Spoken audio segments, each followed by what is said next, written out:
Party games have never really been on top of people's games to play. Maybe in the 2000s, but most of the games would either be a massive multiplayer game or some sort of single-player anticipated title. Right now there's two games that are crushing it with simple designs and a basic idea: Fall Guys and Among Us. Fall Guys right out of the gate was popular, hitting top of the charts quickly. It was a game that had a battle royale and a Mario Party aesthetic to it. It appeals to both adults and kids, something that most games, right now, can't seem to be successful at. Part of why it works so well is the lack of direct interaction with other people, eliminating both toxicity and, the screaming kids. The game is challenging enough for the competitive players, but clumsy and silly enough that the game doesn't crush new players or kids. No one can take being a sentient jelly bean too seriously. The music is legit one of my favorite parts of this game. Among Us is a very different experience. It's a game of deception and villainy. Instead of having fun with your friends, you're manipulating them to achieve your goals. Luke, can you... Oh. It's a game inspired by Mafia. I feel like I'm back in my grade 10 drama class playing games with my friends. You stabbed me through the eye with your tongue, you monster. You didn't see me, but I pointed at my computer in anger. I did like the, the like accusing the cat meme? I did that to my monitor. The game is simple in its design. What's weird about it is that this game came out 2 years ago. No one talked about it at all until now. Most of its success is on Twitch and YouTube. The game is cheap, easy to play, and it's simple to understand. It's a lot of fun to watch too. These games, I think, is proof that there's a shift in the interest for games.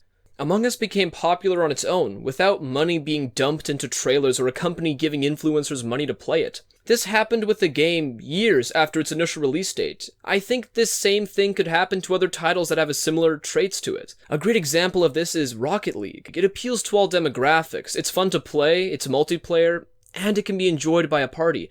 It fits the bill. Even looking at the Steam stats, it actually seems like it's upticking. Some games skew the line of board game and video game, like Drawful 2, Fusion Frenzy, and Jackbox. But that's why Among Us struck gold. It has its feet on both sides of being a party game like Drawful 2 and being an actual video game with objectives. People are always going to love AAA games and popular releases, but these games that have a lot of success from simple ideas, I think show that games with friends will always have an advantage in the age of quarantine. Couch multiplayer might be dead, but this could be the next version of it, playing multiplayer party games with friends online. Quarantine is the perfect environment for these games. One article said Fall Guys is utilizing a combination of elements from the Battle Royale game, Fortnite, and the party game, Mario Party, in such a way that it made it tailored to the coronavirus experience. Which is really fitting for Fall Guys. People compare Fall Guys and Among Us a lot, and I don't want to do that.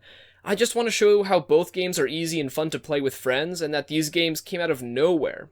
The reason is, I think, a shift in the consumer's priorities, and not so much the developers. People are wanting to stay more connected more than ever, especially right now. Kotaku notes how Among Us creeped up behind Fall Guys on Twitch and YouTube. Among Us was released with little reception, and the game kind of had a rebirth this year. These two games becoming popular is just the start. With winter coming and a second isolation with schools reopening, I think there's going to be a couple other games that have the same dynamics and are user-friendly and appeal to the broadest audience. As I write this script, the new Left 4 Dead 2 trailer was released. I'm calling it now. The game's reception will surpass expectations. This game is a multiplayer game with friends. It has the nostalgia factor for many of the older gamers. What do you think is going to happen if the game has a free weekend event to show new players the ropes? I think the game is going to have a revival. The one thing going against this game is that it's not appealing to the widest audience. It doesn't appeal to all the ages. But just that series returning should be enough to bring in new fans. But we'll have to wait and see. If 2021 is anything like 2020, I think there's going to be more party games, more games with friends, games with wide appeals, and simple games that can be understood easily. Remember to subscribe and hit the bell icon at the bottom, and check out my Twitter, by the way, at, Linguini Lucas. And, yeah, I appreciate it. Thank you all.